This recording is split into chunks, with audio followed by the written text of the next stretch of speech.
nós vamos orar por nossa igreja. Nós vamos, tanto aqui como a extensão Santo Antônio do Monte, vamos apresentar a Deus, vamos colocar diante de Deus. Uma igreja, ela só funciona com a liderança. Então a liderança precisa pensar, líder precisa pensar. A liderança da igreja, ela tem que estar sempre pensando, analisando, vendo, meditando, acertando, e aí a gente vai cada dia mais colocando a coisa para acontecer. Vamos orar então ao Senhor. Você pode ficar de pé. Paulo, faça essa oração aqui, em nome de Jesus. Vamos orar, apresentando nossa igreja ao Senhor, as lideranças aqui representadas, as lideranças que nós temos, mesmo que não esteja aqui. Senhor, nós te damos graças, ó Deus, por mais esse dia. Te pedimos, ó Pai, que o Senhor nos abençoe, ó Pai, nessa hora. Deus, fala aos nossos corações, ó Deus. Pai, o Senhor é quem nos capacita, ó Deus, o Senhor é quem nos levanta, ó Deus, para realizar a Tua obra. Por isso nós pedimos ao Senhor, ó Deus, que o Senhor, ó Pai, nos capacite. Deus, no nome de Jesus, nos dê sabedoria, ó Pai, nos dê inteligência, ó Pai, nos dê discernimento, Senhor, para poder, ó Deus, servir ao Senhor, ó Pai, e fazer, ó Pai, a realização da Tua obra nessa terra. Deus, abençoe a nossa igreja, Senhor, abençoe as extensões, ó Deus, o Sol Nascente, ó Pai, o Santa Helena, o Marília, ó Pai, em Papagais, ó Deus, em Santo Antônio do Monte. Deus, ali, ó Pai, está sendo pregada a Tua palavra. Que o Senhor abençoe, ó Pai, aqueles que estão à frente, dando a eles sabedoria, ó Pai. Que o Senhor os conduza, que o Senhor os direcione, Senhor. Esteja conosco, ó Pai, neste tempo. Fala conosco, ó Deus. Tenha liberdade, Deus, no nosso meio. Nós clamamos a Tua presença, Senhor. Pedimos ao Senhor, ó Pai, que venha com a Tua presença neste lugar. Em nome de Jesus. Amém. Amém. Graças a Deus. Podemos assentar um pouco, irmãos, em nome de Jesus. Nós vamos ter uma palavra agora. O nosso irmão Wilton Faria vai estar falando para a gente, trazendo um pensar. A ideia hoje é a gente pensar um pouco, a gente conversar, observar algumas coisas. Então vai funcionar bem mais descontraído do que aquela forma mais rígida de ser. Então o irmão Wilton vai estar aqui, em nome de Jesus.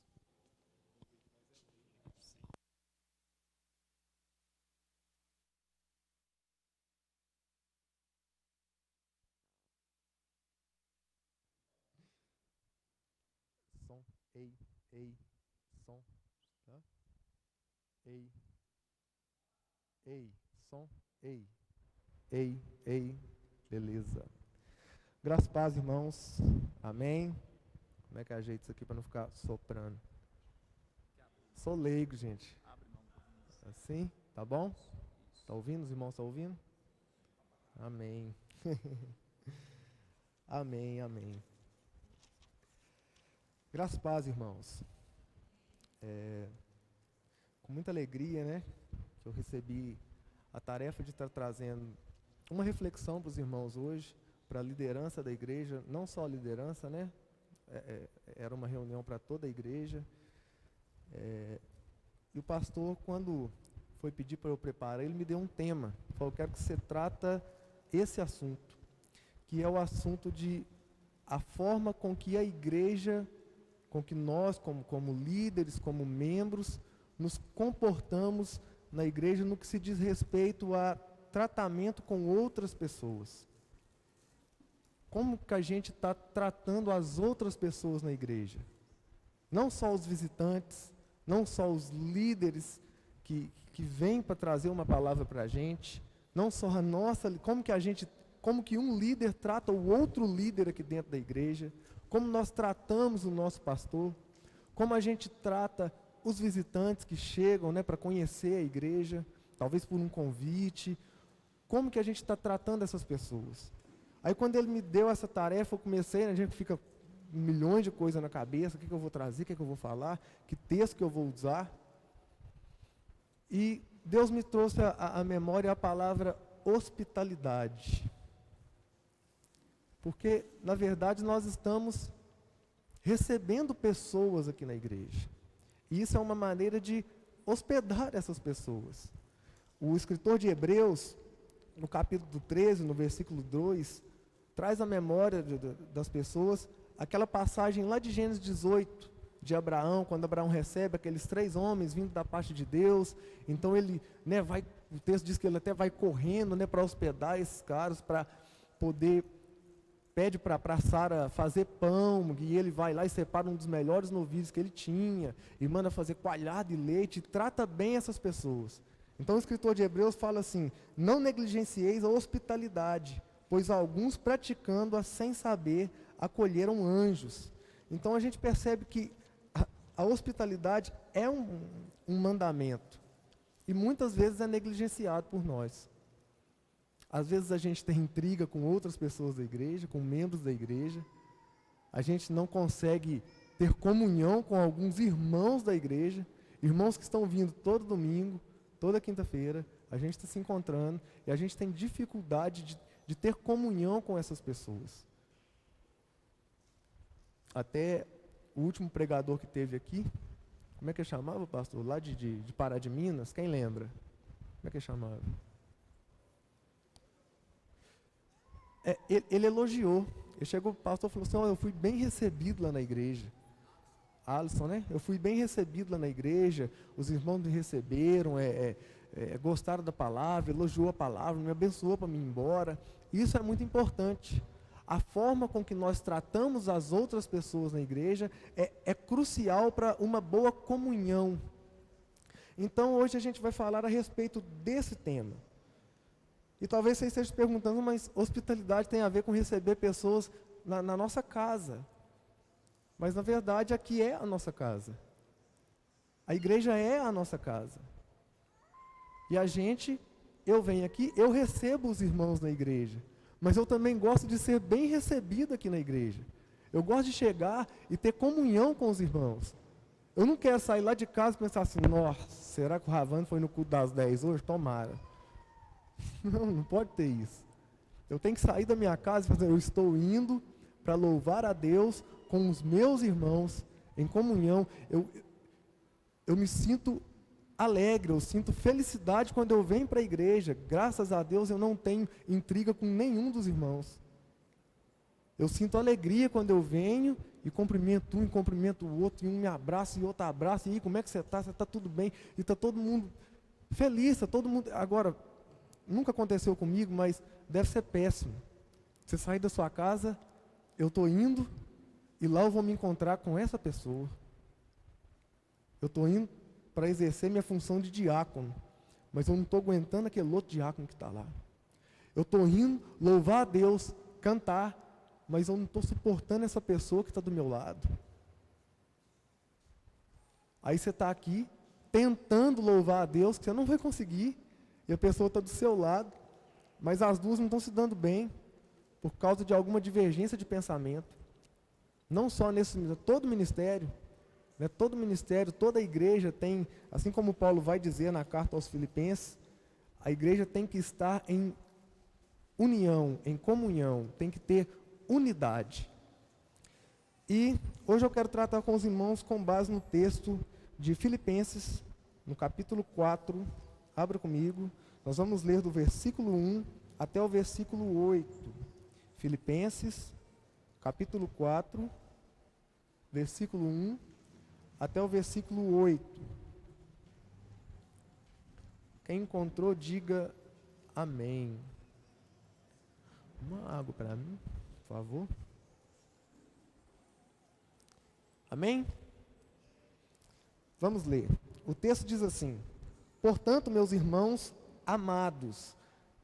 Vamos reparando nessas palavras. Portanto, meus irmãos amados e muito saudosos, minha alegria e coroa, sim, amados, permanecei deste modo, firmes no Senhor. Aqui é Paulo falando aos irmãos da igreja de Filipos, tá? Rogo a Evódia e rogo a Sintique que pensem concordemente no Senhor. A ti, fiel companheiro de jugo, também peço que as auxilies, pois juntas se esforçam comigo no Evangelho, se esforçaram comigo no Evangelho, também com Clemente e com os demais cooperadores meus, cujos nomes se encontram no livro da vida. Alegrai-vos sempre no Senhor. Outra vez digo, alegrai-vos. Seja a vossa moderação conhecida de todos os homens. Perto está o Senhor. Não andeis ansiosos de coisa alguma. Em tudo, porém, sejam conhecidas diante de Deus as vossas petições, pela oração e pela súplica, com ações de graças. E a paz de Deus, que excede todo entendimento, guardará o vosso coração e a vossa mente em Cristo Jesus. Finalmente, irmãos, tudo que é verdadeiro, tudo que é respeitável, tudo que é justo, tudo que é puro, tudo que é amável, tudo que é de boa fama, se alguma virtude há e se algum louvor existe, seja isso que ocupe o vosso pensamento. O que também aprendestes e recebestes, ouvistes e vistes em mim, isso praticai, e o Deus da paz será convosco. Só até aí. Versículo 9, era só até o 8, até o 9, tá? Fecha esse bloco. Repare que Paulo se refere a esses irmãos como, no versículo 1, amados e muito saudosos. Paulo amava os irmãos de Filipe e sentia saudades desses irmãos. E Paulo também diz que eles eram a alegria dele e a coroa dele. Paulo sentia alegria por essa igreja, por esses irmãos. E Paulo se sentia orgulhoso da maneira com que essa igreja caminhava com o Senhor. Porque ele diz no texto, permanecei deste modo, firmes no Senhor. Esses irmãos eram irmãos que andavam firmes no Senhor. Paulo foi o plantador dessa igreja, na sua segunda viagem missionária.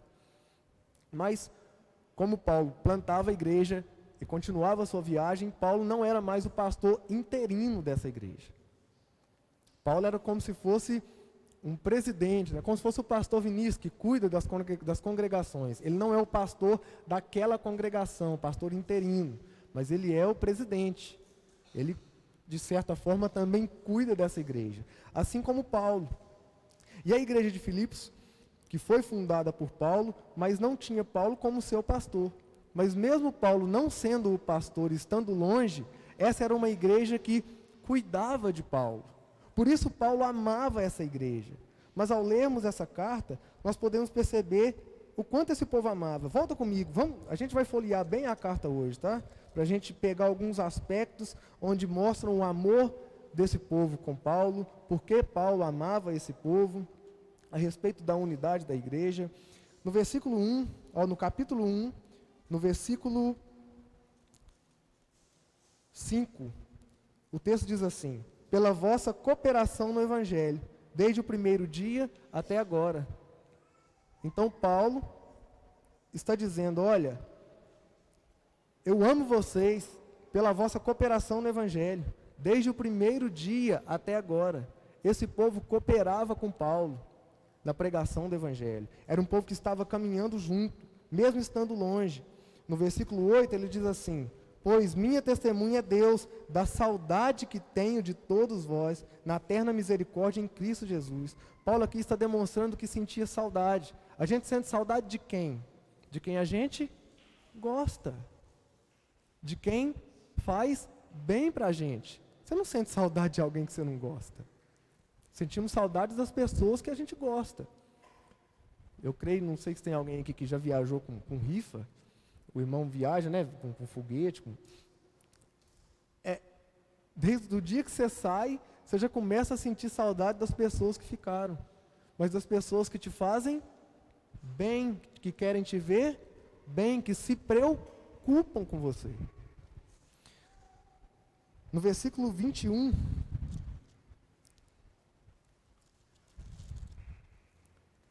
é onde Paulo chega, expressa algo que somente uma mente transformada por Cristo pode expressar.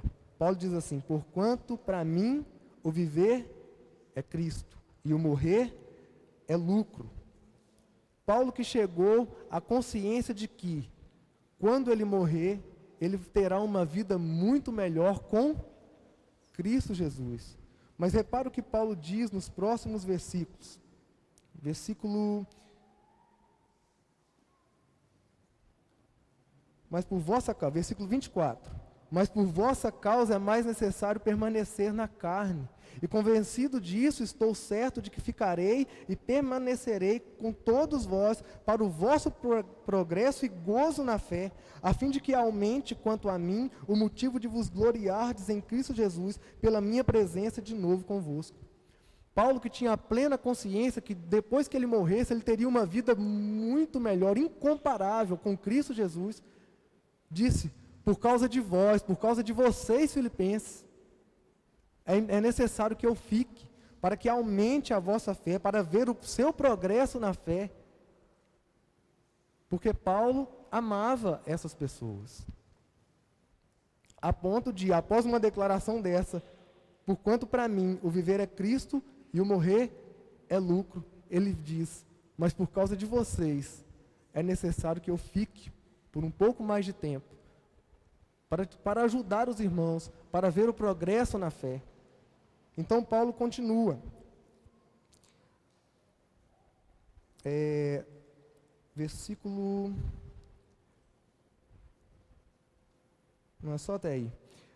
E nesse momento nós podemos estar nos perguntando, mas o que tem a ver Paulo, que é um pastor que está longe, com o nosso pastor que está aqui, com um pastor que é visitante? Tem tudo a ver.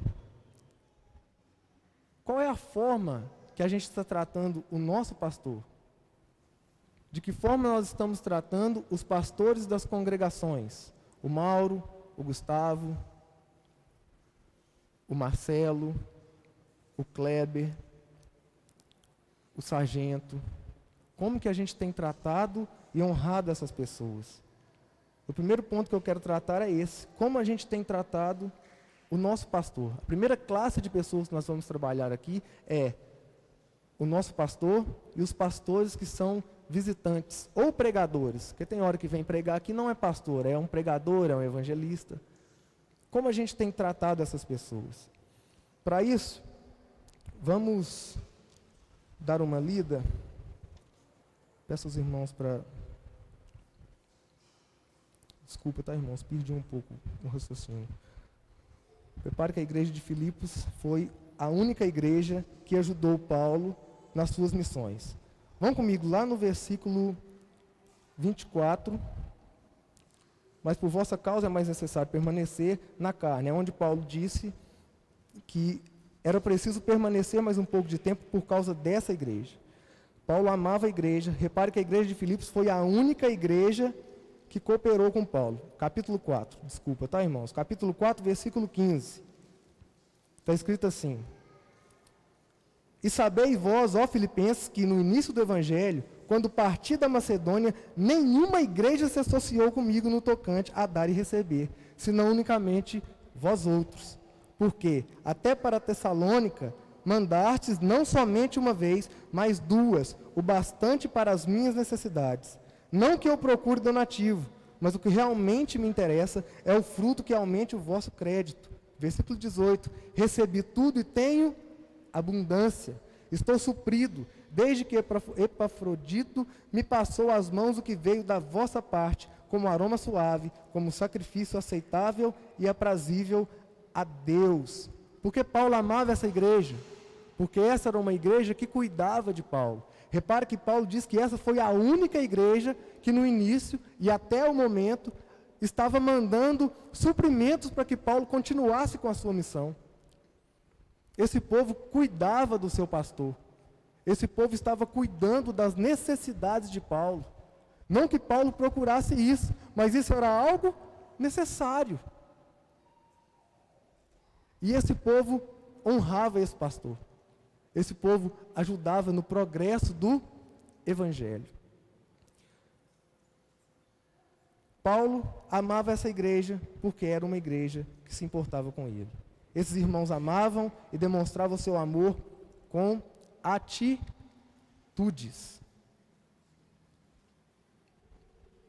Quando você demonstra o seu amor com atitudes, a frase eu te amo, eu amo você, quase nem é necessária. Agora, a frase eu amo você e eu te amo sozinha, sem atitudes, é um amor falso. Lembrando que estamos falando do nosso amor para com o pastor, com os líderes. Eu gostaria de te fazer uma pergunta. Quais são as atitudes que você está tendo para demonstrar o seu amor com o nosso pastor? Eu vou te dar algumas dicas sobre atitudes que fazem a diferença. E são coisas que a gente mesmo gosta. Pega seu telefone, manda uma mensagem ou liga com uma simples pergunta. Como é que você está? Está tudo bem com você? É muito melhor isso do que você pegar um texto de um escritor de WhatsApp e mandar para ele com a declaração de amor, daquelas que chega a fazer até chorar. Por quê? Porque ele sabe que isso não veio de você. Não é uma atitude sua, é uma atitude de outra pessoa. E talvez nem você mesmo terminou de ler a mensagem. E você quer que ele lê e responde. Você tem feito isso? Você tem se preocupado? Não estou falando de puxar saco, não. De rasgação de seda, não. Eu estou na liderança. Eu estou como gerente de uma empresa, os irmãos já sabem disso. E o pior tipo de pessoa é o puxa-saco. Ninguém gosta. Patrão nenhum gosta. Talvez ele ache que gosta, mas ninguém gosta. Mas eu estou falando de atitudes de preocupação. Como é que esse cara está? Quem aqui nunca já viu o pastor aqui pregando e viu no olhar dele e do jeito que ele está pregando que ele está passando por alguma luta? Eu já vi. E não foi nenhuma e nem duas vezes. Porque não tem como, algumas lutas a gente não consegue esconder. Eu já vi ele pregar aqui a palavra, não que a pregação foi ruim, pregação boa, mas você nota na voz dele, na entonação, que ele está passando por algum problema, por alguma luta. E a gente vê isso e comenta com o irmão, o pastor hoje não está bem não. Mas a gente não manda uma mensagem para o cara, não dá uma ligada, o que aconteceu? O que aconteceu com você ontem? Você foi pregar e você estava batido. Eu percebi, você está precisando de alguma coisa? Como é que você está? Está tudo bem com você? Isso são atitudes que demonstram a nossa preocupação e o nosso amor para com Ele. A segunda dica é, procure entender as dificuldades que essas pessoas passam. Vocês de Santo Antônio do Monte, quando eu cito pastor, vocês vão pensar no Mauro de Castro. Mas procure entender quais são as dificuldades que essas pessoas, que esses líderes passam. Pastor Vinícius é pastor de uma igreja com quantos membros? Quase 500, né? Quase 500 membros. Glória a Deus por isso. Amém. 2 pregações por semana. Eu não sei como é fazer isso toda semana. Mas eu não gasto menos de uma semana para preparar uma pregação. É difícil. Você prega. É fácil? É difícil. E a pregação minha é lenta. Já perdi aqui, né?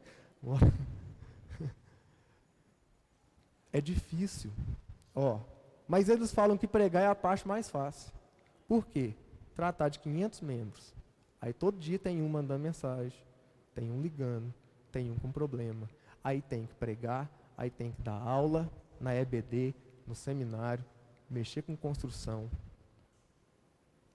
Tem mais, eu fui até anotando que é tanta coisa. Ele é presidente da regional, tem as congregações. Vamos pegar o Mauro de Castro. Tem o trabalho dele, trabalha até 7 horas. Um dia eu fui com ele para Santo Antônio do Monte. E eu saio daqui, que hora que você sai de lá? 7 horas. Ele falou a hora certinha, 7h03. 7h03 eu estou na porta da minha casa. Para a gente ir para Santo Antônio, que lá o culto começa às 7h30. Aí o cara sai daqui, pega a estrada, e você já trabalhou o dia todo, e tem patrão, e enche o saco, aí o cara tem esposa, tem menino. E aí vai. E o pastor cuida de 5 congregações. E eu acho que a tarefa mais fácil dele é cuidar da família. Tarefa que para muitos de nós é muito difícil, e muitos não conseguem nem segurar a família unida. e demonstrar que nós estamos querendo ajudá-lo de alguma forma, tentar entender a dificuldade que ele passa, é uma demonstração de amor. Porque quando você começa a pensar, e se fosse eu? Nossa, ele faz isso, ele faz aquilo outro, ele faz aquilo. Quando você começa a pensar assim, a primeira atitude que você tem é, não, pelo menos dificultar mais eu não quero. Isso aí já ajuda. Mas a gente dificulta. A gente pisa no calo do cara. A gente critica um carro que o cara comprou. A gente pode comprar o carro que a gente quiser. Não, mas ele não pode. A gente critica tudo. Critica se está gordo, critica se está magro, se está careca, se está cabeludo, se está com barba, se está sem barba, as coisas mais bobas. Mas que vai minando o cara. E a gente vai criticando. E fala com o outro da igreja e fala, você viu? Mó palhaçada. Uma falta de demonstração de amor incrível. Só que quando a gente começa a querer entender como é ser pastor, a gente vai querer ajudar. Só de você não querer atrapalhar mais, já ajuda. Ajuda ou não? Muito. Mas, pelo menos o que aconteceu comigo, quando eu comecei a perceber isso, a ver esse tanto de coisa, foi esse ponto. Com o que eu posso ajudar esse cara? Com o que eu posso ajudar a liderança da igreja? Você que não é líder de ministério, mas trabalha em um ministério, olha para o seu líder e fala assim, com o que eu posso ajudar esse cara? Com o que eu posso ajudar esse ministério a ir para frente? Ou não? Você está pisando no calo?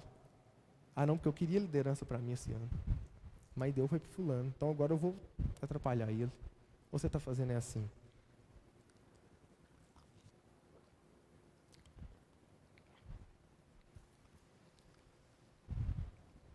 Terceiro, coloque em prática na sua vida as coisas que ele prega. Eu tenho conversado com ele, a gente vai observando, eu gosto bem de observar essas coisinhas pequenas, e eu vejo a alegria do pastor quando ele vê que uma pregação surtiu efeito na igreja. Um dia chegou aqui um trem bobo, nossa, você vê, eu prego ali, eu falei com o pessoal dos carros, cheguei aqui um dia, os carros tudo limpo. E eu numa alegria contando isso, não tem assim, bobo, né? Não é coisa boba, não. Porque ele está vendo que o trabalho dele está surgindo efeito na igreja. E Paulo falou isso aqui na carta aos Filipenses. Permanecei deste modo, firmes. Ele diz, vocês são a minha alegria. Permanecei deste modo. Se é permanecer, é porque eles já são firmes no Senhor. E a alegria do pastor, a alegria de um pregador, é ver que a pregação surtiu efeito no povo. É ver que realmente ele está sendo usado por Deus, e que o Espírito Santo, por meio da pregação que ele preparou, por meio da palavra pregada, mudou a vida das pessoas. Mas o que a gente faz? Chega aqui, ouve a palavra, igual lá em João, né? João 1, ouve a palavra, 1 João. A gente reconhece que é verdade, a gente conhece a verdade, a gente aceita que isso é o melhor, mas a gente não pratica. Quer demonstrar o seu amor pelos nossos pastores, pelos nossos líderes? Começa a colocar em prática as coisas que eles ensinam. Agora eu quero falar um pouco sobre receber os pastores visitantes. Como a gente tem recepcionado essas pessoas? Como a gente tem hospedado essas pessoas aqui na igreja? Eu já falei isso em uma pregação aqui na igreja, e às vezes é até chato eu falar isso de novo, mas a primeira coisa é, seja receptível, receba bem essas pessoas. Nós acabamos de ser elogiados por isso. Vamos manter esse tipo de atitude. Viu o cara aqui, viu o cara vai pregar, opa, tudo bem? Cumprimenta a família, oferece uma água. Você conhece a igreja? Tira até uma onda, ainda não vamos para você ver como é que está. Leva o cara lá em cima, leva o cara para conhecer a igreja. Você quer um café? Tá tudo bem aí? Você já se acomodou? Onde você está sentado aí? Tá bom. Acolhe bem essa pessoa. Seja receptível. Sabe? Não chega aqui na porta da igreja procurando o carro do pastor Vinícius, não. Aí você vê que não está. Cadê o pastor Vinícius? O Ney que prega, não, vai pregar o fulano de tal. Ih, não, então vou embora. Você está vindo aqui para adorar quem, irmão? Aí vai e fecha o coração. E quando senta aqui, fica fechado para a palavra. E o segundo ponto é esse. Abra o seu coração para receber a palavra de Deus, moço. É a palavra de Deus que está sendo pregada aqui. Independente do canal. Deus vai usar a pessoa que está aqui para falar, nem que seja uma frase. Mas sabe o que a gente faz? Principalmente seminarista. E eu já passei por isso. Não estou criticando os irmãos, eu estou me colocando como igual. Principalmente seminarista de primeiro ano de seminário. Ô bicho terrível. Eu era assim. Primeiro ano de seminário a gente fica arrogante. Não pode falar nada que... não, mas isso aí, conforme fulano de tal, está errado. Aí você fecha o seu coração por causa de uma coisa que esse cara falou. Um dia teve um pregador aqui, no avivamento. E ele falou a respeito do batismo no Espírito Santo. Que ele foi batizado no Espírito Santo e tal. E ele contou o caso. Eu não acredito da mesma forma que ele, que o batismo no Espírito Santo é alguma coisa que vem após a conversão. Eu acredito que é no momento da conversão. Esse para mim é o batismo no Espírito Santo. Mas eu acredito quando ele diz que passou por uma experiência, por um enchimento do Espírito Santo. Qual que é a diferença? É a forma que a gente dá o nome para isso, a minha e a dele. O que ele disse é mentira? Não, eu estou dizendo que é mentira, eu acredito que ele passou por isso. A gente tem relatos de muitas pessoas, de pessoas crentes, que passaram por esse enchimento, por essa segunda experiência. A única diferença é que eu não dou o mesmo nome que ele dá. Aí por causa disso eu vou fechar o meu coração, vou me levantar no meio da pregação e vou embora. Ô irmãos, em que lugar você se levanta quando alguém está falando e vira as costas e vai embora? A gente não faz isso nem no boteco. A gente não vai no boteco, mas não fazia, né? Quando alguém está falando, a gente tem que respeitar. A gente tem que dar o lugar de fala. E esse é o momento que essa pessoa está falando. É 1 hora que ela vai falar. A gente tem que escutar. Porque eu tenho certeza que vai aproveitar alguma coisa. Por mais que o pregador seja ruim, ele vai ler um texto. Um texto você tem que ler, ué. Você vai aproveitar o texto. Então abre seu coração para a palavra. Para de ficar... Pastor pregou aqui quinta-feira. Pregou não, eu só peguei Pregou quinta? Eu peguei o finalzinho. A fala dele aqui, com todo mundo aqui. Ele falou, gente, atitude de crente, senhor. Isso é atitude de crente. É sentar para receber a palavra. Eu sei que tem gente que é mais... Eu sou um pouco assim, mas um pouco mais. Não sou melhor, glória, aleluia. Mas a gente... Amém. A gente concorda. E o pregador que está aqui, às vezes olha para a igreja está toda... Aí topa o irmão está... Quem nunca viu alguém dormindo aqui dentro?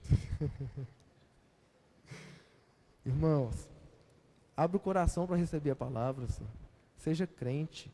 Para com essas bobagens de ficar dissecando o negócio. Aí não, aí pega uma mensagem e começa a dissecar a mensagem do cara. Ah, porque isso. Então prega lá, ué. Então faz, ué. Você não é o bichão? Sobe lá e faz, ué. Você vai ver o quanto que é difícil estar aqui trazendo uma mensagem. É difícil. Principalmente para quem não tem tanto costume igual eu. É difícil estar aqui. É difícil preparar a mensagem. Gasta tempo, estudo, leitura, oração.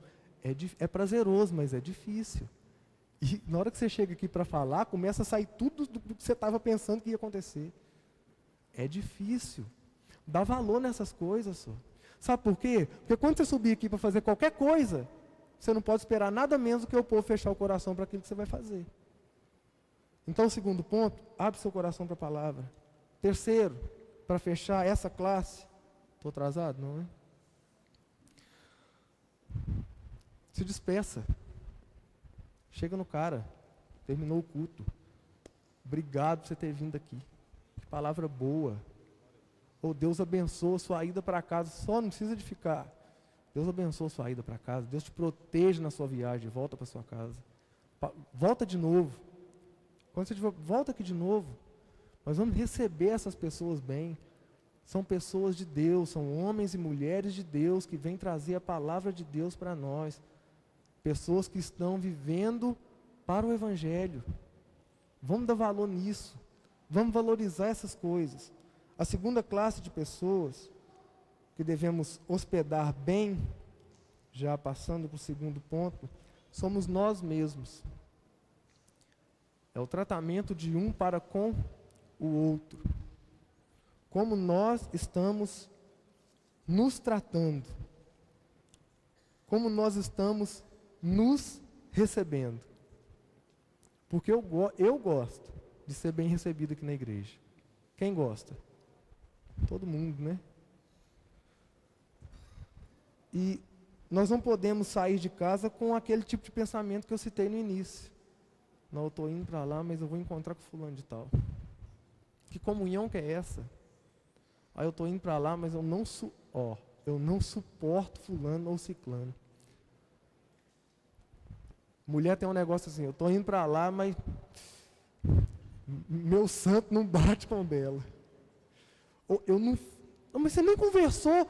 Não precisa, eu já sei. E já faz esse julgamento. Mas você nem conversou com ela. Não precisa, eu já sei. O jeito dela andar, eu já sei. Não vai dar certo. Gente, você é crente, só. Não precisa de ser amigo, amiguinho, não. Mas Paulo vem falar aqui da unidade. É um tipo diferente de amor. A amizade não surge simplesmente da vontade de ser amigo. Você não consegue assim, não. Eu quero ser amigo da Angélica. Não é assim que funciona. A amizade não acontece desse jeito. A amizade geralmente acontece dentro de um grupo, onde duas pessoas enxergam coisas que esse grupo não enxerga. Eu falo, mas você também pensa assim? A amizade começa assim. Não começa pela vontade de ser amigo. Mas eu não estou falando disso. Você não tem que ser amiguinho, mas você tem que ser irmão e ter comunhão. Algumas pessoas têm amigos que são mais chegados do que irmãos. Isso acontece. E acontece muito. Mas você não vai conseguir ser amigo de todo mundo. Mas união e comunhão você tem que ter.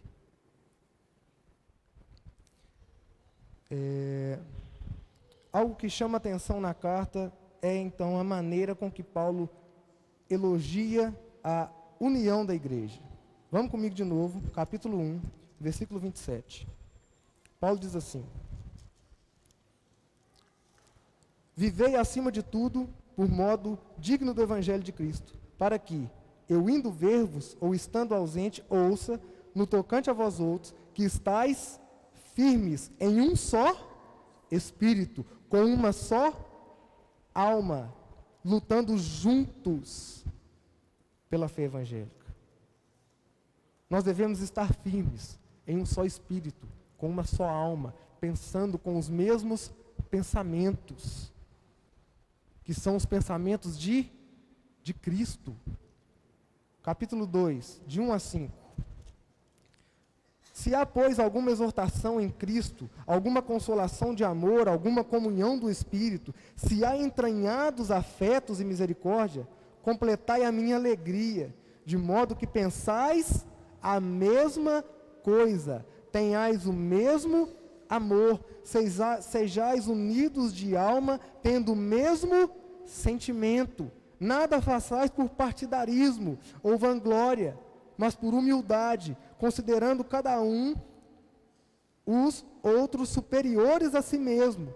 Não tenha cada um em vista o que é propriamente seu, senão também cada qual o que é dos outros. Só isso aqui dava uma pregação inteira para falar com a igreja a respeito de ter o mesmo pensamento.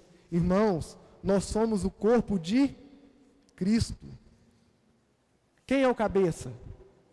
É Cristo. Quem pensa pelo corpo? O cabeça. Daniel, você não tem mais que pensar como Daniel. Você tem que pensar como Cristo. Você não tem que pensar mais em Henrique como o Zé Henrique. Você tem que pensar como Cristo. Já pensou se cada membro do nosso corpo pensasse de alguma forma? Eu acho que até tem uma lição dessa no pré-batismo, não tem, pastor? Já pensou? Se a mão não quisesse cooperar com a outra, ou com o pé, ou com o olho, ou com a boca? Vai dar tudo errado. Se um ministério não estiver de acordo com o que o outro ministério pensa, vai dar errado. Se alguém do seu ministério, se alguém do diaconato, não está pensando de acordo com o que o resto do diaconato pensa, vai dar problema. Você tem que sentar com essa pessoa. Vem cá. Ou, a maneira com que nós cultuamos a Cristo é assim. É assim, é assim e é assim. É assim que a gente cultua a Cristo. É assim que o diaconato pensa. É assim que o ministério de louvor pensa. A gente pensa Cristo dessa maneira. Mas você está indo na contramão. Ah, não, mas eu penso assim. Então, infelizmente, você vai ter que sair. Porque nós não cultuamos Cristo da maneira que você cultua. E nós somos a maioria. Então, infelizmente, nós não conseguimos trabalhar com você no nosso ministério. Não dá. Ou você muda e passa a pensar como Cristo, ou você vai pensar como Daniel lá na rua. É duro. É duro. Mas se deixar, o que acontece? Estraga o ministério. Aí você tem um cara que você está tendo problema com ele a vida toda. Você tem uma pessoa que está te dando problema a vida toda. O que faz com o líder? Rebenta. Arrebenta com o cara, ele não aguenta. Por quê? Está todo mundo indo para lá. E esse cara vem daqui, de lá para cá e dando porretada. E tudo está ruim, tudo está errado e não é assim. Na igreja que eu vim, era assim. Mas na igreja que eu era assim que fazia. Ah, mas aqui é El Shaddai, meu querido. Aqui é assim, assim e assim. Nós cultuamos Cristo dessa maneira. Porque quando a gente começar a pensar com a mente de Cristo, vai melhorar a nossa comunhão, a nossa unidade. Irmãos, nós somos um em Cristo. Nós somos, vocês têm ideia do que é isso? Nós somos um em Cristo. Ele é o cabeça. Nossos pensamentos têm de estar de acordo com os pensamentos dele. E Paulo nos exorta: completai a minha alegria, de modo que pensais a mesma coisa. Capítulo 3, versículo 1. Paulo diz assim: quanto ao mais, meus irmãos, alegrai-vos no Senhor. A mim não me desgosta, e é segurança para vós outros, que eu escreva as mesmas coisas. Paulo está falando que escreve as mesmas coisas, porque toda hora ele fala assim: alegrai-vos, alegrai-vos, alegrai-vos. E aqui é alegrai-vos juntos. Alegrai-vos no Senhor. Temos que ter alegria no Senhor. Alegria em estarmos unidos no Senhor. Alegria em vir cultuar a Deus juntos no Senhor. Isso é muito importante, porque quando a gente começa a perder essa coisa de pensar como Cristo, e a gente começa a pensar como o velho homem, como o pecador lá de trás, começa a dar tudo errado. Aí cada um quer tomar um rumo. Vamos ler o capítulo 4, versículo 7, onde ele mais uma vez repete: alegrai-vos. Capítulo 4, versículo 7. Desculpa, no capítulo 4, versículo 4, ele fala: alegrai-vos sempre no Senhor. Outra vez digo, alegrai-vos. Quando tem comunhão, o que acontece? Tem alegria. Se você está em comunhão, você vem para a igreja alegre. Você vem feliz. Você não vem preocupado em encontrar com... Você vem feliz porque você vai se encontrar com o irmão. E juntos, no Senhor, vocês com o mesmo pensamento, com a mesma disposição, vocês vão adorar o mesmo Deus. E o louvor vai ser muito mais belo e aceitável e agradável aos ouvidos de Deus. Porque não vai ter intriga, vai ter comunhão, unidade. Nós somos o corpo do qual Cristo é o cabeça. Eu queria que você começasse, quando você tiver um problema no seu ministério, a pensar com a mente de Cristo. Como que a gente faz isso? Primeiro, é lógico, estudando a palavra. Escola bíblica, a gente tem escola bíblica, seminário. Para você aprender aqui não falta. Oportunidade para você aprender não falta. Você pode juntar com o irmão, você tem pequeno grupo, você pode juntar com o irmão, fazer uma reunião na sua casa, para estudar uma passagem ou um livro. Não falta oportunidade para você aprender. Então, a primeira coisa para pensar com a mente de Cristo é aprender mais de Cristo. Aprendendo mais de Cristo, tive um problema na igreja. Como que Cristo resolveria isso? Começa a pensar assim. Você vai cair de joelho e você vai se humilhar diante de Deus. Porque você começa a perceber que é totalmente contra a nossa vontade. A forma com que Cristo pensa é de humildade, é de humilhação total. Vamos citar 3 exemplos aqui de coisas que podem acontecer na igreja. Um exemplo. Um irmão pobre e um irmão rico. Aí o irmão pobre vai sair aqui, coitado, custou comprar o Fit Uno dele, comprou lá, tá arrumadinho, comprou numa luta, comprei meu carrinho, colocou um engate lá atrás, né? Vai dar um ré ali, pega o Sonata do Mike, pá! Ah, miserável, né? Quem está errado? Quem deu? A ré. Está errado. O outro está paradinho. Você bateu no carro, parado. Então você está errado. Quem deve arcar com prejuízo? Quem? Hã? O que bateu? Na lógica. Os dois juntos? Não. Sabe quem tem que pagar? Quem tem mais condição, irmão. É assim que Cristo pensa. É quem tem mais condição. É quem não vai sofrer um prejuízo, que vai faltar o pão em casa. Quem paga é quem tem mais condição de pagar. Agora começa a pensar isso no seu ministério.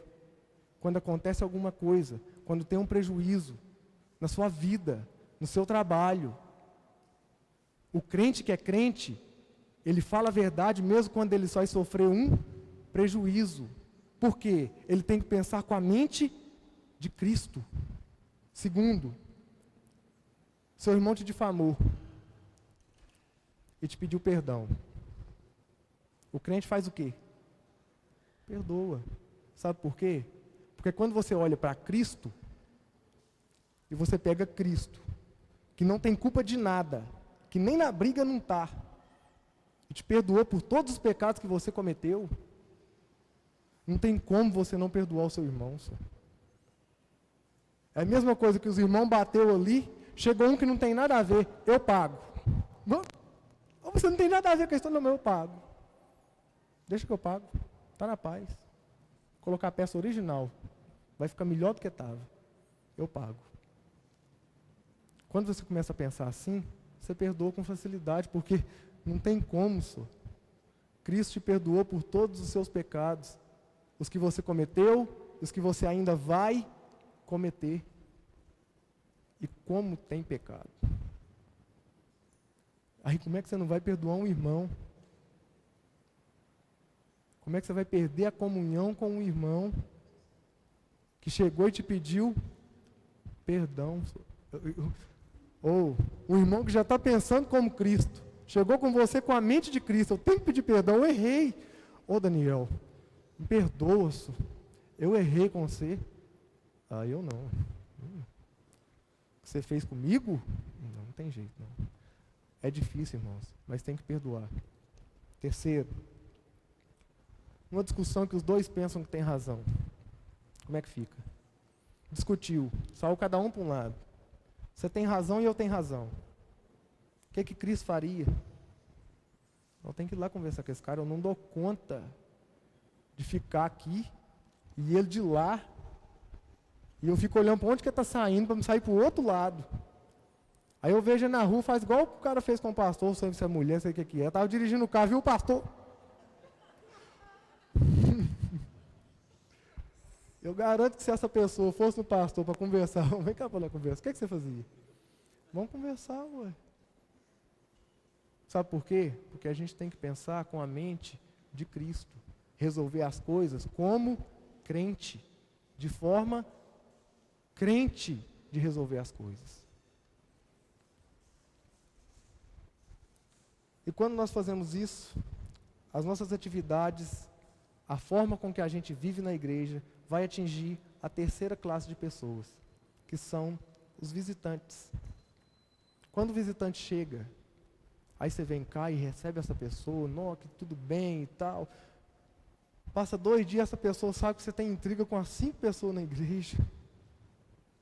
Nossa, fulano que te trouxe aqui, não, ele é difícil demais. Mas está remando para lá. E o cara está remando o contrário. Ou, tem hora que a gente vê algumas coisas aqui na igreja. Uns irmãos que estão na frente do negócio, colocando tanta dificuldade e empecilho para outros. O pastor até falou comigo um dia, não sei se foi no seminário, não sei se foi aqui.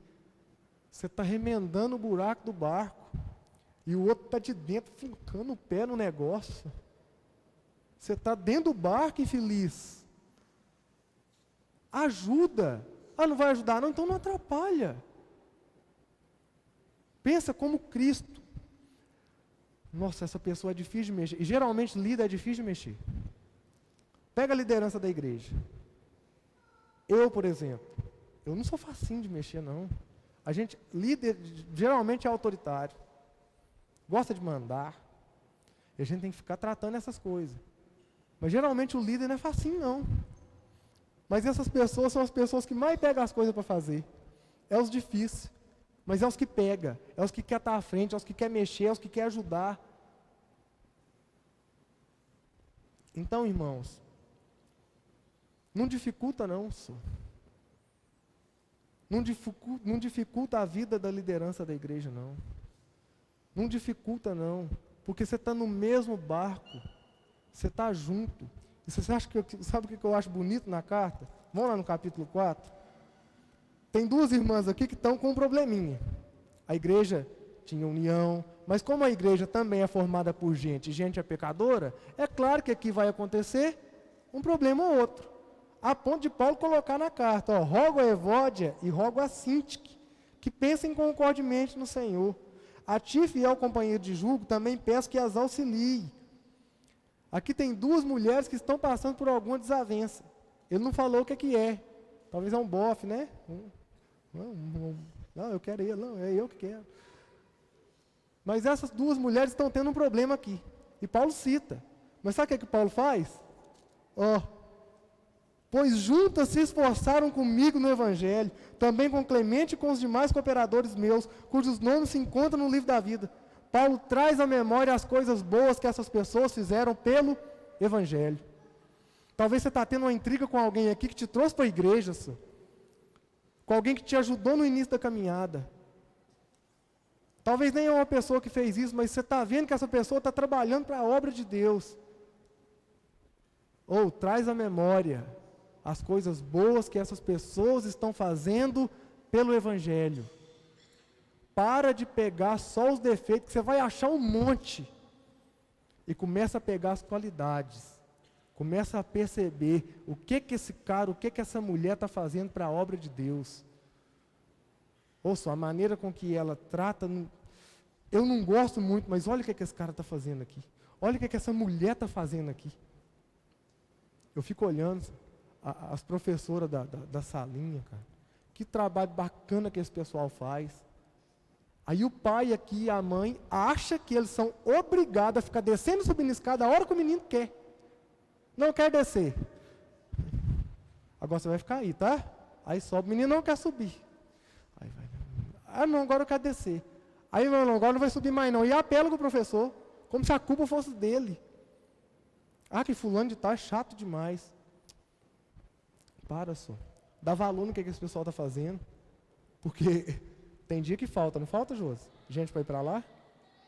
Pois é. E quando não tiver ninguém, aí que você vai ver a falta que essa pessoa fazia. Então dá valor.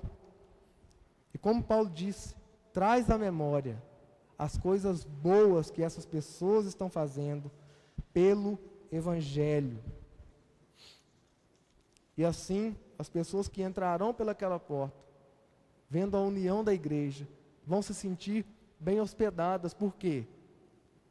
Os donos da casa, as pessoas que vivem aqui estão bem. E só para fechar, recebe essas pessoas bem, acolhe essas pessoas. Eu acho bacana o trabalho que as meninas fazem do coletinho amarelo, da mocidade, né? Eles chegam, eles vão lá, eles pegam nome, anota seu nome aí para mim, pega telefone e tal, e chama, e dá um convitinho para um congresso, e dá um convite para um culto que vai ter. É bom ser acolhido, é bom ser bem recebido. Leva essa pessoa que está na porta. Isso eu aprendi com meu pai, até hoje. Toda vez que eu vou na casa da minha mãe, pode estar chovendo, meu pai vai comigo até lá na porta. Ele vai comigo até lá na rua. E eu aprendi isso com ele. Chega gente lá em casa, minha esposa não está aqui, mas pode perguntar. Vai sair, eu levo lá na rua. Eu vou lá fora, eu abro o portão. Ou volta. Volta de novo. Não foi bom ter você aqui em casa? Quando você tiver oportunidade, volta de novo. Aqui na igreja é a mesma coisa. Chega na pessoa, vem de novo. Tem culto assim, tem culto assado, tem EBD. Mostra a agenda da igreja. Você gostou da palavra? Não, gostei. Pois é assim todo culto. Vem de novo. Receba bem essas pessoas. Amém? Glória a Deus. Então, irmãos, é só isso. Unidade é ser um em Cristo. Amém? Começa a pensar nisso. O que é ser um em Cristo? Glória a Deus. Vamos orar? Glória a Deus. Amém. Aleluia. Pai, nós queremos te agradecer por este momento de reflexão na tua palavra. Pedimos ao Senhor que mude a nossa disposição mental, mude o nosso comportamento, a nossa forma de pensar, a nossa forma de agir, a nossa forma de amar. Faz com que a sua igreja viva sim em unidade, pois somos todos um em Cristo, Senhor. Pedimos ao Senhor que a nossa forma de pensar seja a mesma forma de Cristo pensar. Que nós, quando passarmos por alguma dificuldade, por alguma desavença, por algum problema, nós possamos parar um pouco e pensar como Cristo resolveria isso. É assim que eu quero resolver, é assim que eu tenho que resolver. Nos ensina, Senhor, a nos humilharmos, pois é assim que Cristo faria. Cristo se humilhou, se entregou por nós, deu a vida por pecadores como nós. Ele nos perdoou. Então nós te pedimos, nos ensina, Senhor, a perdoar. Que a sua igreja esteja sempre unida, em comunhão, que um aprenda a amar o outro, que sejamos como Cristo. Cristo amou a igreja, que nós também possamos aprender a amar a nossa igreja, o nosso povo, os nossos irmãos, que estejamos sempre dispostos a abrir mão das coisas que estão atrapalhando, para que o Evangelho prossiga, que possamos trazer à memória as coisas boas que os irmãos estão fazendo pelo Evangelho, para que possamos, Senhor, resolver com mais facilidade, para que possamos tirar do nosso coração, da nossa mente, as coisas que estão fazendo com que nós percamos a comunhão com esses irmãos.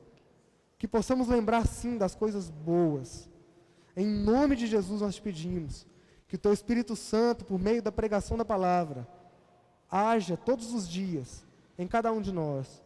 Que nós, Senhor, aprendamos a amar cada dia mais os nossos líderes, o nosso pastor, os líderes de congregação, aqueles que vêm trazer a palavra para nós algumas vezes no mês, algumas vezes no ano, que nós possamos valorizar o que essas pessoas estão fazendo para o progresso do Evangelho. Senhor, traga visitantes para essa igreja, que mais e mais pessoas possam chegar aqui e através do nosso testemunho de vida e da nossa comunhão, possa ver a grandeza de Cristo no centro dessa igreja, agindo em cada um de nós. É o que te pedimos, Senhor, em nome de Jesus, que tenhamos o mesmo modo de pensar, para a honra e glória do teu poderoso nome. E toda a igreja diga amém. Glória a Deus.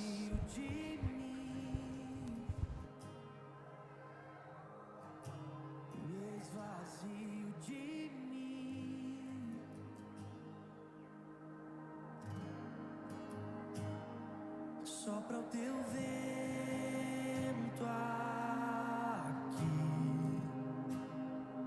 toma o teu trono, vem reinar.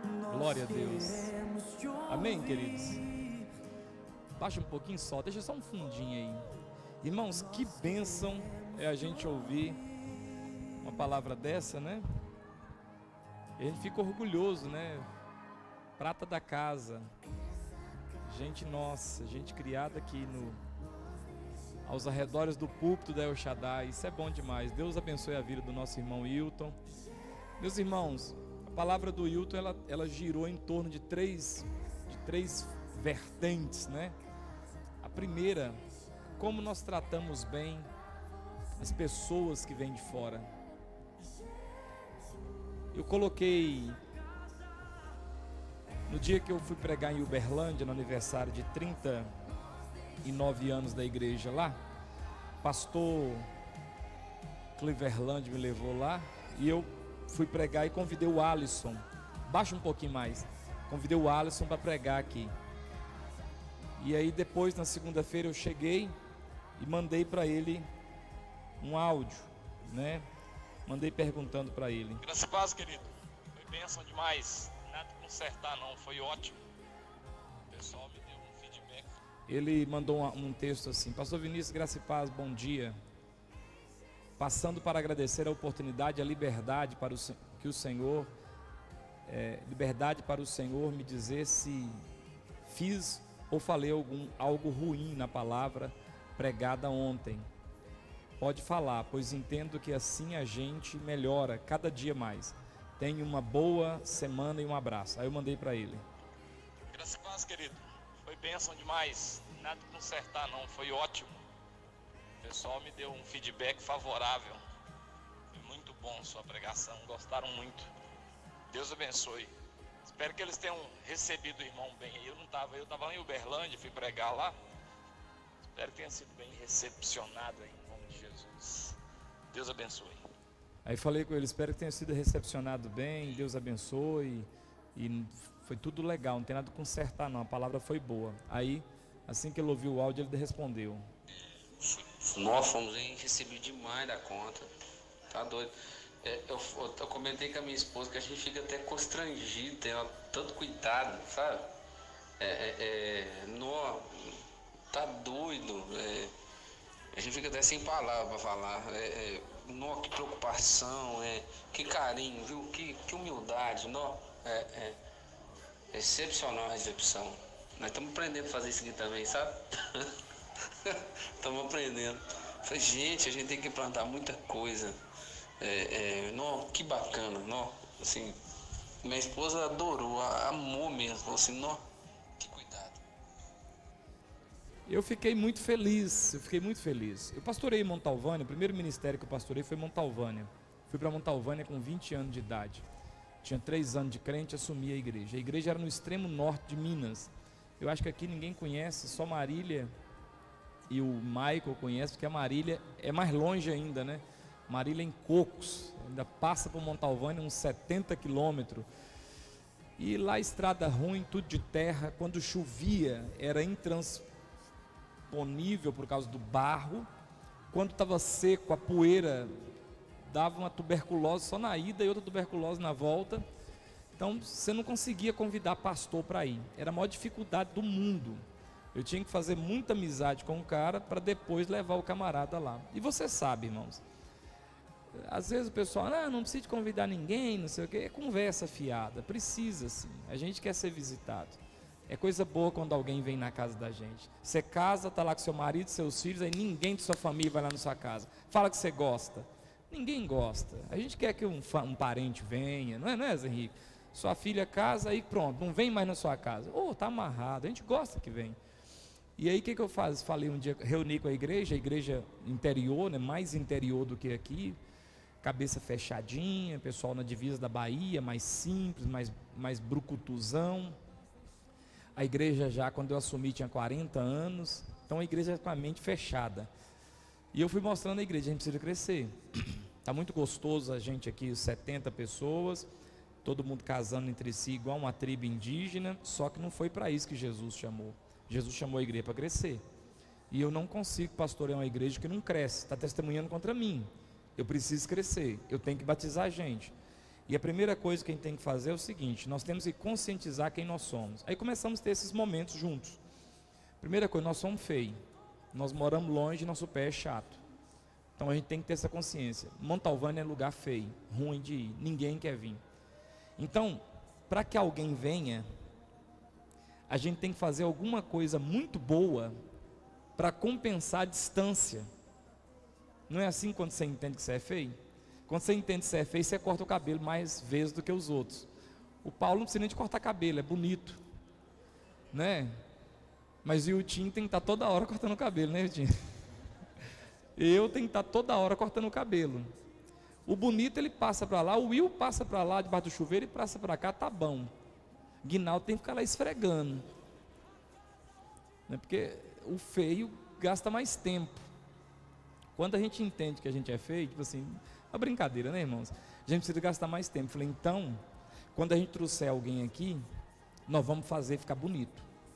Não fazer esse cara ser tão bem tratado como ele nunca foi tratado em igreja nenhuma, e aí ele vai ter vontade de voltar. Ele vai lembrar do tratamento que teve e vai esquecer a distância.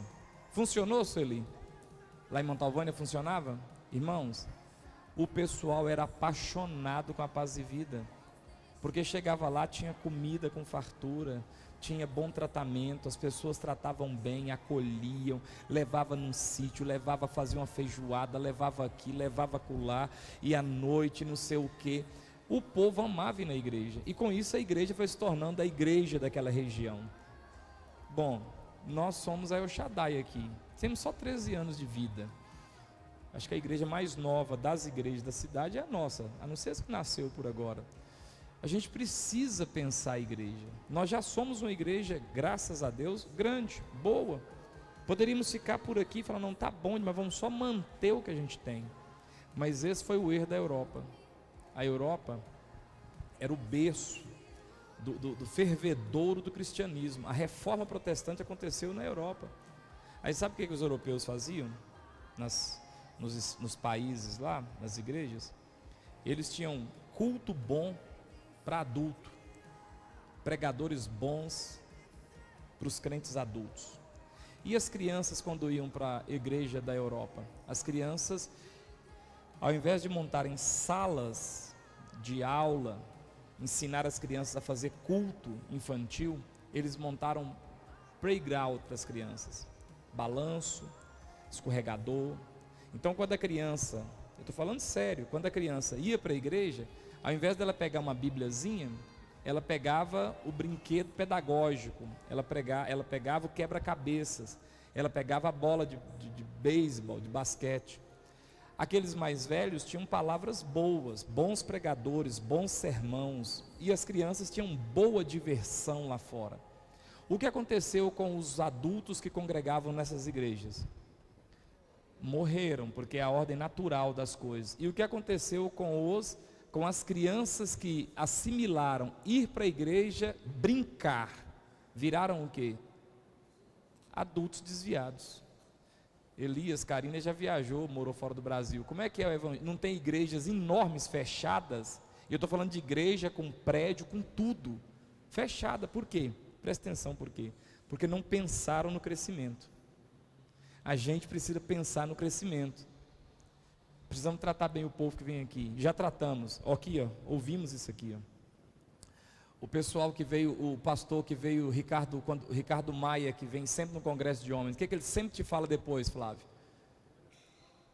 Cada áudio, meu Deus, eu agradeço, nossa, que tratamento, vocês, não sei o quê. Isso tem que pensar, você tem que fazer isso porque quer fazer. Eu quero tratar bem, eu quero que fique feliz. Às vezes eu falo aqui, vem cá cumprimentar o pastor, porque isso que o Tim falou é verdade. Fica aqui, Japinha. Ele pregou agora. Eu chego aqui, está aqui o Paulo, que é o pregador dessa noite. Rapaz, essa palavra falou comigo, meu irmão. Deus abençoe sua vida, sua volta, volte mais vezes. Fala que você não fica feliz. Você fica feliz. Às vezes você estava até brigado, você estava até meio com dúvida da pregação. Será que eu fui bem? Mas a pessoa chega e te fala um negócio, você, ô glória, né? Que bênção, né? Aleluia. Tratar bem as pessoas que vêm de fora. Tratar bem as pessoas da nossa igreja. Trate o irmão, senhor.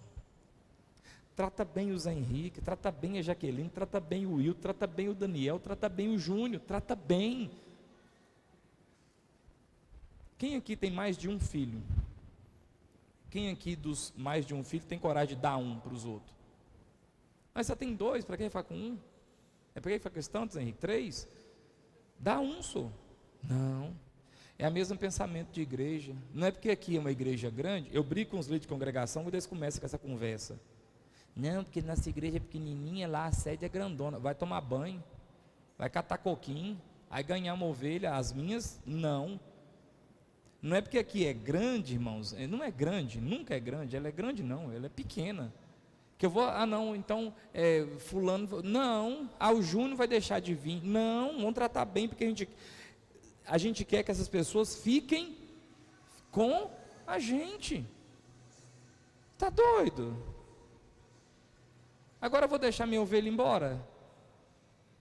Então, eu tenho que tratar bem essas pessoas. Sorria, trate bem, releve, pense, engole. Eu gostei da aplicação do Wilton aí sobre quem tem que pagar essa conta. Pela lógica, quem bateu, mas pela mente de Cristo, quem tem mais recurso? Tirar R$500 para essa pessoa não é nada, mas tirar R$500 para isso aqui é tudo, porque ele só ganha 500. E ele deu um azar de bater o carro no carro do outro. É um exemplo que ele citou. Vamos tratar bem os irmãos, vamos tratar bem as pessoas, vamos tratar bem uns aos outros. E o terceiro, vamos tratar bem o visitante. Trate bem o visitante. Aquela senhora que vem aqui na igreja, que ela tem as pernas amputadas, o dia que ela começou a vir na igreja, não sei se foi o Samuel, o Rodrigo, o diaconato entendeu que a nossa rampinha não estava facilitando a vida dela. Na outra semana eles já trouxeram a máquina, cortaram, meteram concreto nesse trem, deram uma desengrenada na rampa, largaram a cara da rampa, já aumentou ali os cones, mandou fazer aquele negócio, estacionamento exclusivo para, nós temos 2 cadeirantes na igreja, já teve aquela preocupação e ainda não está do jeito que a gente quer. Monta ali, já tira as 2 cadeiras ali, que é onde elas põem a cadeira delas. Isso é tratar bem. Aí sabe o que ela me falou esses dias? Eu quero ficar com vocês aqui, porque vocês tratam a gente bem demais. Minha filha, ela tem uma filha também que no acidente teve problema nas pernas. Eu fico assim, policiando, porque menina é bicho terrível, né? Eu fico policiando assim, orando ao Espírito Santo para não deixar uma criança fazer um bullying, brincar alguma coisa. Por quê? Porque eu tenho uma filha especial. Se fizer isso com minha filha, eu pego o vento na hora, eu pego o gás na hora. Eu imagino, você está entendendo? Então a gente tem que pensar essas coisas, irmãos. É nossa casa. A gente tem que tratar bem a pessoa que veio lá, pegar na mão, né, conversar. Talvez teve uma diferença, mas isso foi coisa de mundo, isso é coisa de lá do mundo. Em Cristo somos nova criatura. E as coisas velhas? Já passaram. Eu lembro quando nós estávamos lá de lá ainda, lá no aluguel, e veio uma mulher na igreja. Essa mulher aí no mundo, ela tomou o marido de uma outra mulher, um rolo assim, e ela veio, e eu acho que a parente dessa que perdeu o marido estava na igreja, um rolo assim, mas não foi trem que aconteceu hoje não, foi trem que aconteceu 10 anos atrás. O dia que a mulher veio na igreja, ela veio uma vez na igreja, ela veio na igreja, quando ela, eu lembro disso até hoje, com tristeza eu lembro disso, quando ela sentou, a fileira todinha que estava ao redor levantou. Eu nunca tive ódio da El Shaddai, esse dia eu tive, porque isso, irmãos, é a idiotice maior que existe no mundo. Você não pode fazer um demônio desse não. Você ora para o homossexual vir para a igreja, aí quando ele vem, e ele vai vir como? Ele vai vir ainda homossexual. Aí na hora que ele sentar, você levanta, Angélica? Nossa, está amarrado esse tipo de gente na igreja. Está ficando doido. Você tem que sentar, conversar com a pessoa, fazer questão. Olha, Deus vai falar no seu coração, a palavra. Ou aqui, você gostou, aqui sempre o culto é limado assim e tal. A gente tem que pensar nessas coisas. Queridos, uma alma, ela vale mais do que o mundo inteiro. Então ela vale mais do que a dor que você sentiu por alguma desfeita. Ela vale mais do que a dor que você sentiu por algum desacordo. Amém? Dada essa palavra maravilhosa aí que Deus deu ao nosso irmão Wilton, nós vamos tomar um lanche ali. O que nós vamos fazer? Olha, são 20 para as 4. Então, nós vamos tomar um lanche ali. Mais tardar, 4 horas no prego da cebola, a gente começa a segunda ministração aqui. Amém? Pode deixar as cadeiras aí, as bíblias aí. Vamos tomar um lanchinho ali de leve.